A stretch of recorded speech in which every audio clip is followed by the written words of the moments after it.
9장. 스바 여왕이 솔로몬의 명성을 듣고는 어려운 질문으로 그의 명성을 시험해보기 위해 예루살렘으로 찾아왔다. 그녀는 수행원을 잔뜩 거느리고 향료와 많은 금과 값진 보석을 낙타에 싣고 화롭게 예루살렘에 입성했다. 그녀는 평소 관심 있던 온갖 주제를 논하며 자신의 생각을 솔로몬에게 모두 이야기했다. 솔로몬은 그녀가 내놓은 모든 주제에 답했고 어떤 질문에도 말문이 막히지 않았다. 솔로몬의 지혜를 직접 경험한 스바 여왕은 그가 지은 왕궁, 잘 차려놓은 식사, 멋있게 줄지어 선 왕궁 관리들, 단정하게 차려입은 시종들, 술잔을 맡은 관리들, 그리고 하나님의 성전에서 아낌없이 번제를 드리는 정성스런 예배를 보며 그 모든 것에 감탄했다. 그녀가 왕에게 말했다. 모두 사실이었군요. 왕의 업적과 지혜에 대한 명성이 내 나라에까지 들려왔는데 이제 모두 확인했습니다. 내가 직접 보지 않았으면 믿지 못했을 것입니다. 사람들의 말이 과장이 아니었군요. 왕의 지혜와 기품은 내가 상상한 것보다 훨씬 뛰어납니다. 왕 밑에서 일하는 사람들은 날마다 왕 곁에서 지혜로운 말을 직접 들으니 얼마나 복됩니까? 당신을 총애하셔서 왕으로 삼으신 당신의 하나님을 찬양합니다. 그분이 당신을 왕으로 삼아 공의로 질서를 유지하게 하시고 소중한 백성을 보살피게 하신 것은 이스라엘을 향한 그분의 사랑에서 비롯된 것임이 분명합니다. 그런 다음 그녀는 4.5톤가량의 금과 수많은 향료와 값비싼 보석을 왕에게 주었다. 스바 여왕이 솔로몬 왕을 위하여 향료를 가져온 이후로 그처럼 많은 향료가 배로 들어온 일은 다시 없었다. 히람의 배들은 오빌에서 금을 수입해오면서 향기로운 백단목과 값비싼 보석도 함께 가져왔다. 왕은 백단목으로 하나님의 성전과 왕궁에 드릴 세련된 기구를 제작하고 음악인들을 위해 하프와 수금을 만들었다. 그만한 백단목을 들여온 경우는 이후로 없었다. 솔로몬 왕은 스바 여왕이 원하는 것을 모두 주었다. 구하는 것은 무엇이든 다 주었다. 가져온 것보다 더 많이 가져가게 된 그녀는 흡족해하며 신하들을 이끌고 자기 나라로 돌아갔다. 솔로몬은 매년 금 25톤을 받았다. 이것은 상인과 무역업자들과의 무역에서 나오는 세금과 수익 외의 수입이었다. 아라비아의 모든 왕과 크고 작은 지방 장관들도 솔로몬에게 은과 금을 바쳤다.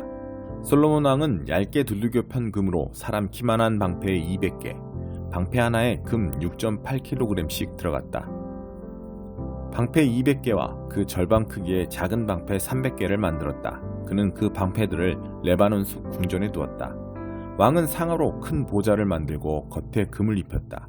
보좌 아래에는 6개의 층계가 있고 층계와 연결된 보좌의 받침대는 금으로 만들었다. 양쪽 팔걸이 옆으로 사자상을 두었는데 6층계의 양쪽 끝에도 각각 사자상이 하나씩 서 있었다. 주변 어느 나라에도 그와 같은 보좌는 없었다.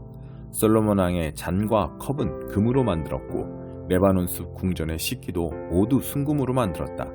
은으로 만든 것은 하나도 없었다. 솔로몬 시대의 은은 흔하고 값싼 것이었다. 왕의 배들은 히람의 뱃사람들을 태우고 3년에 한 번씩 다시스를 오가며 금과 은, 상아, 원숭이, 공작을 싣고 돌아왔다. 솔로몬 왕은 지상의 그 어떤 왕보다 부유하고 지혜로웠다. 그는 모든 왕보다 뛰어났다. 온 세상 왕들이 하나님께서 솔로몬에게 주신 지혜를 얻으려고 찾아왔다. 오는 사람마다 금은기구, 고급 예복과 의복, 최신 무기, 외국산 향료, 말과 노새 같은 선물을 가져왔다. 방문객들의 행렬이 매년 줄을 이었다. 솔로몬은 말과 전차를 모았다. 말과 전차를 두는 마구칸이 4,000칸 있었고 전차가 주둔해 있는 성읍과 예루살렘의 병영에 기병 12,000명이 있었다. 그는 동쪽으로 유프라테스 강에서부터 블레셋 땅 전역과 서쪽으로 이집트 경계에 이르는 지역의 모든 왕을 다스렸다. 그의 시대에는 은이 돌처럼 흔했고 백향목도 낮은 산지에 무화과 나무만큼이나 흔했다. 그는 이집트와 그 밖의 나라들을 상대로 말 무역업을 벌여 28절. 그는 이집트와 그 밖의 나라들을 상대로 말 무역업을 벌여 호황을 누렸다. 솔로몬의 나머지 생애와 통치는 예언자 나단의 역사책, 실로 사람. 29절. 솔로몬의 나머지 생애와 통치는 예언자 나단의 역사책, 실로 사람 아이야의 예언서, 느바세 아들 여로보암에 관한 선견자 이또의 묵시록에도 처음부터 29절. 솔로몬의 나머지 생애와 통치는 예언자 나단의 역사책, 실로 사람 아이야의 예언서, 느밧의 아들 여로보암에 관한 선견자 id도의 묵시록에서 처음부터 끝까지 읽을 수 있다. 솔로몬은 예루살렘에서 40년 동안 온 이스라엘을 다스렸다. 그는 죽어서 아버지 다윗의 성에 묻혔다. 그의 아들 르호보암이 뒤를 이어 왕이 되었다. 유다서. 예수 그리스도의 종이며 야고보의 형제인 나 유다는 하나님 아버지께서 사랑하시고 예수 그리스도께서 부르시고 지켜주시는 이들에게 편지합니다. 모든 일이 바르게 될 것이니 긴장을 푸십시오. 모든 것이 화합할 것이니 안심하십시오. 사랑이 시작되고 있으니 여러분의 마음을 활짝 여십시오. 모든 것을 동원해 싸우십시오. 사랑하는 친구 여러분, 나는 우리가 함께 누리고 있는 이 구원의 삶에 관해서 여러분에게 편지하려고 여러모로 애썼습니다. 그러던 차에 간곡한 권고가 담긴 편지를 쓸 필요가 생겼습니다. 그것은 우리에게 선물로 맡겨진 이 믿음을 지키고 소중히 여기기 위해 여러분이 가진 모든 것을 동원해 싸워야 한다는 것입니다. 이런 일이 일어나리라고 성경이 우리에게 경고한 대로 어떤 사람들이 우리 모임에 잠입하는 일이 일어났습니다.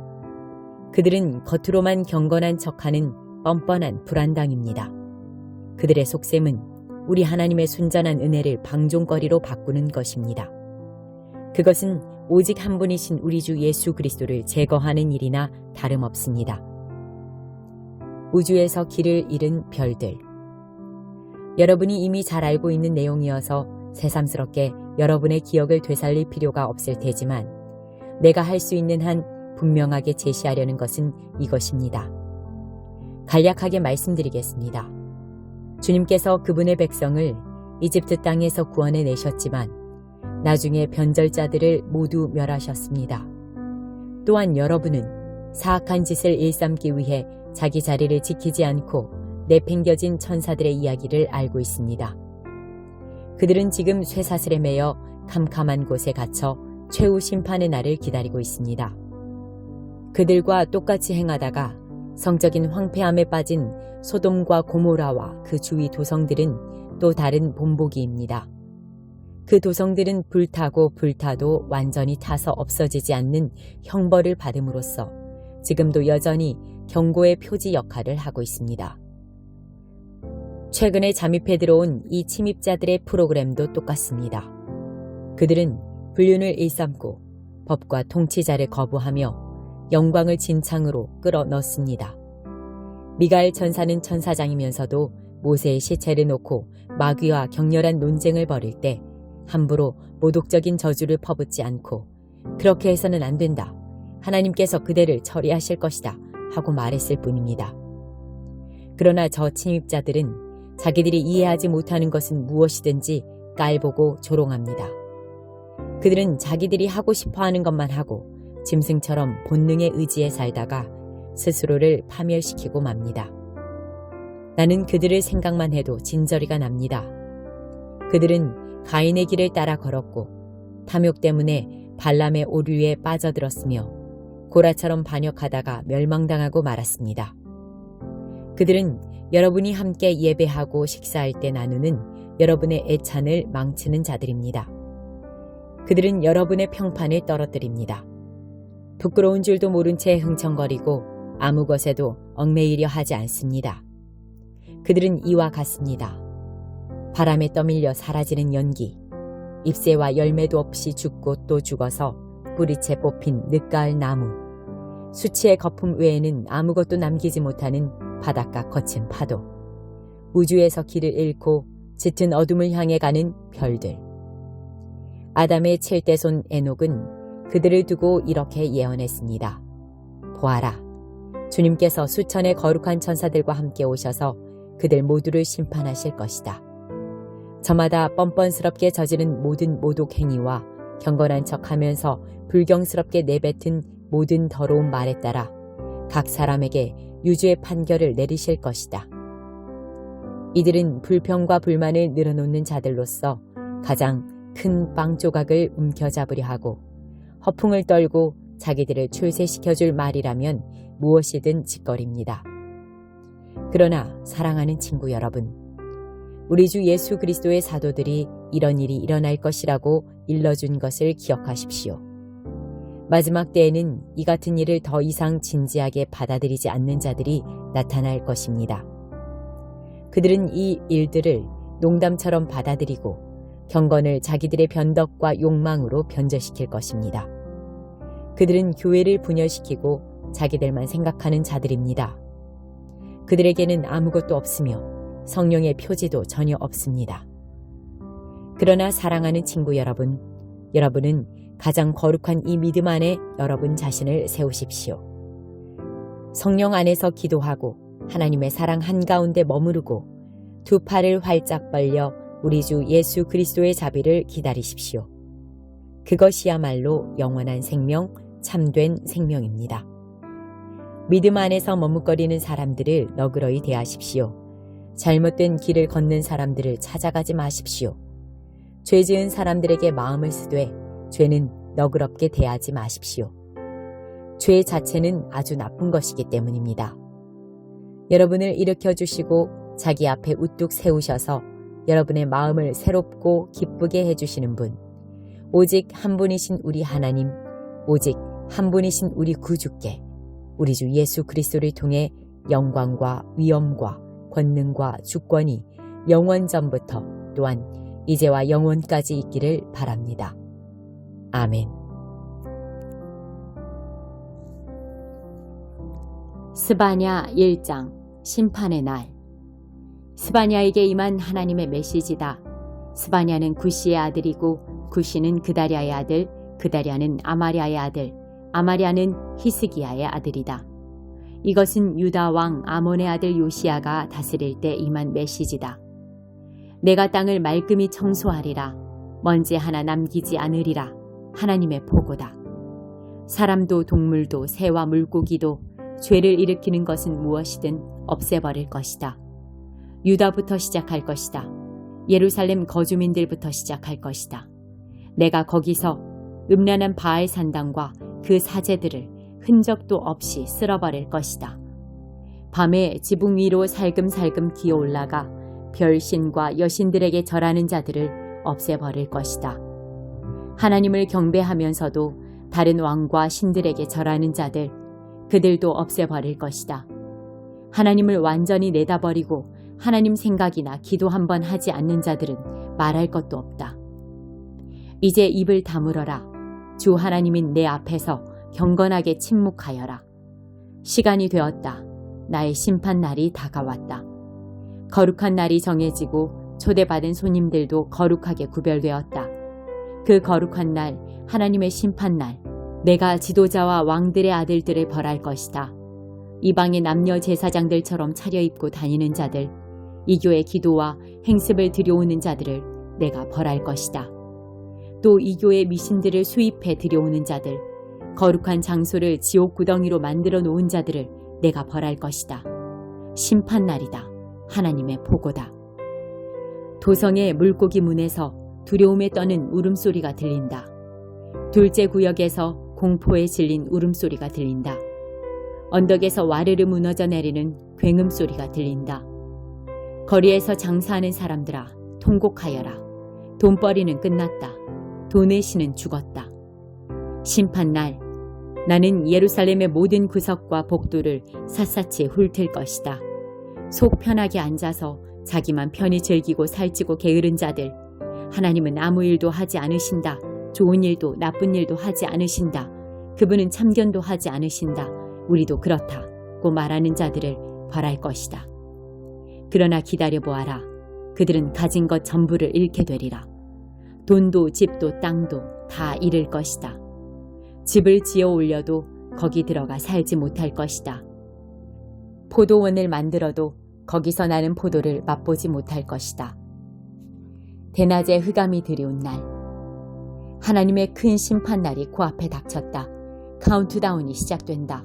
7, 6, 5, 4. 내 심판날은 비탄에 젖은 통곡의 날이다. 억센 사내들도 도와달라고 비명을 지른다. 그날은 빚을 갚는 날이다. 내 노를 치르는 날이다. 비통과 격통의 날, 재난과 파멸의 날, 대낮에 흑암이 들이우는 날, 폭풍 구름과 먹구름의 날, 소름 끼치는 전쟁의 함성이 들리는 날이다. 요새들이 함락되고 방어진이 허물어진다. 그들은 무엇에 얻어맞았는지도 모를 것이다. 장님처럼 더듬거리며 다닐 것이다. 그들은 하나님을 거스른 죄인이다. 그들의 피는 구정물처럼 버려지고 그들의 내장은 찢기처럼 밟힐 것이다. 돈을 써서 빠져나갈 생각은 아예 마라. 너희 돈은 아무 쓸모 없다. 이 날은 하나님의 심판날, 나의 진노의 날이다. 너희 죄로 인해 나의 노가 활활 타오른다. 그것은 썩은 세상을 태우는 불, 썩어가는 인간들을 끝장내는 들불이다. 23장 빌라도에게 사형 선고를 받으시다.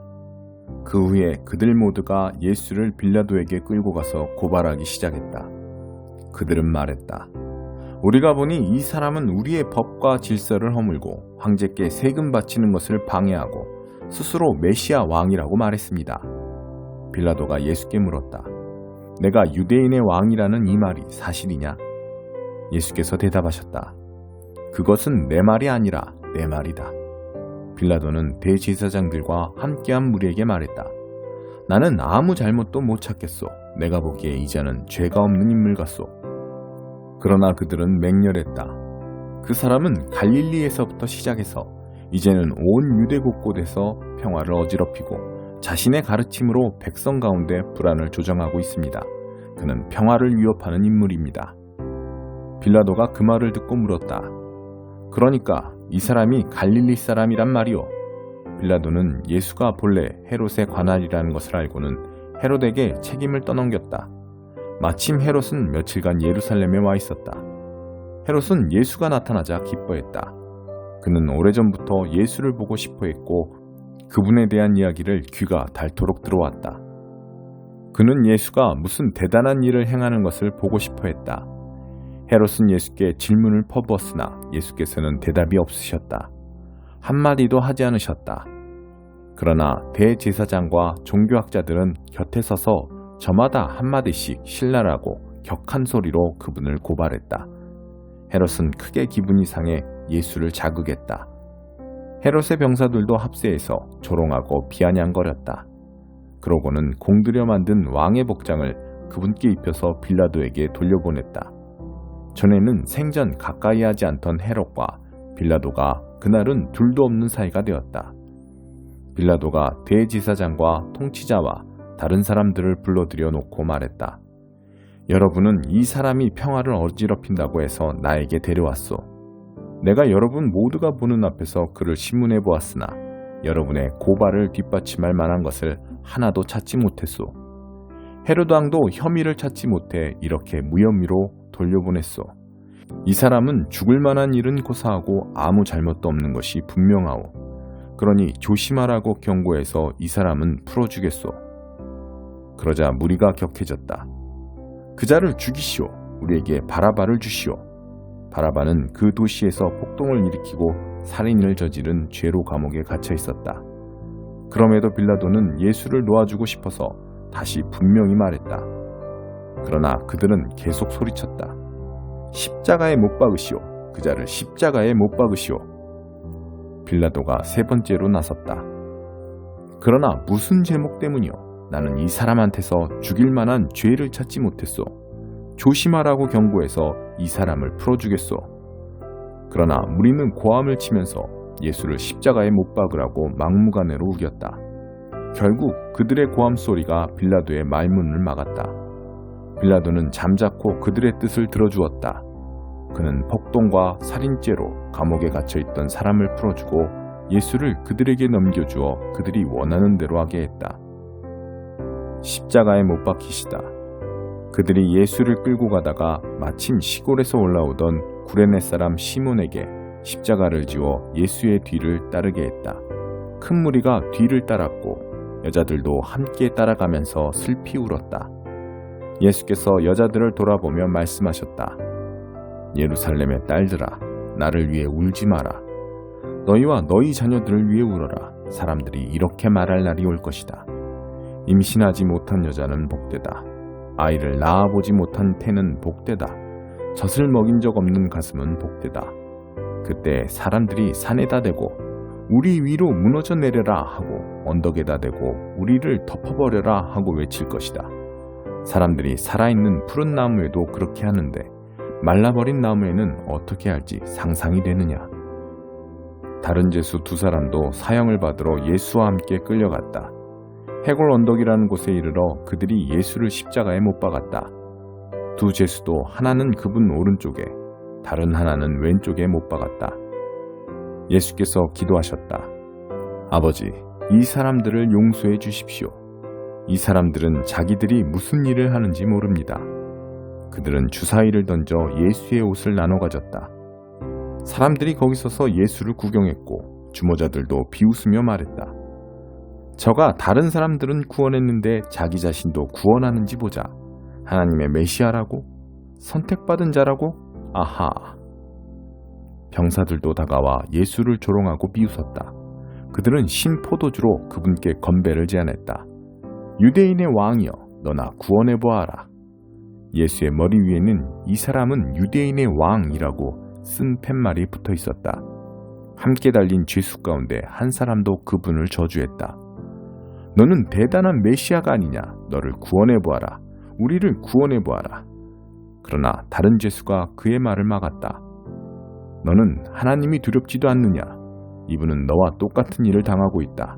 우리야 처벌받는 것이 마땅하지만 이분은 그렇지 않다. 이분은 이런 처벌을 받을 만한 일을 하신 적이 없다. 그러고 나서 그가 말했다. 예수님, 당신의 나라에 들어가실 때 저를 기억해 주십시오. 예수께서 말씀하셨다. 걱정하지 마라. 내가 그렇게 하겠다. 오늘 내가 나와 함께 낙원에 있을 것이다. 어느덧 정오가 되었다. 온 땅이 어두워졌고 그 어둠은 이후 3시간 동안 계속되었다. 칠흑 같은 어둠이었다. 성전의 휘장 한가운데가 찢어졌다. 예수께서 큰 소리로 부르짖으셨다. 아버지, 내 생명을 아버지 손에 맡깁니다. 그 말을 하시고 예수께서 숨을 거두셨다. 그 자리에 있던 지휘관이 일어난 일을 보고 하나님께 영광을 돌렸다. 이 사람은 죄 없는 사람이었다. 선하고 죄 없는 사람이었다. 그 광경을 구경하려고 모인 사람들도 실제로 일어난 일을 보고는 모두 비탄에 잠긴 채 집으로 돌아갔다. 예수를 잘 아는 사람들과 갈릴리에서부터 그분을 따라온 여자들은 숙연한 마음으로 멀찍이 서서 지켜보았다. 유대 최고의회 의원으로 요셉이라는 사람이 있었는데 그는 마음이 선하고 성품이 어진 사람이었다. 그는 의회의 계획과 행동에 찬성하지 않았다. 유대인 동네 아리마대가 고향인 그는 하나님 나라를 간절히 기다리며 살아온 사람이었다. 그가 빌라도에게 가서 예수의 시신을 거두게 해달라고 청했다. 요셉은 그분을 십자가에서 내려 세마포 수위에 싸서 아직 아무도 사용한 적 없는 바위를 깎아서 만든 무덤에 그분을 모셔두었다. 그날은 안식일 전날이었고 안식일이 막 시작될 무렵이었다. 갈릴리에서부터 예수를 늘 따라다닌 여자들이 뒤따라가서 예수의 시신을 모셔둔 무덤을 보았다. 그러고는 돌아가서 장례용 향료와 향유를 준비했다. 그들은 계명대로 안식일에 조용히 쉬었다.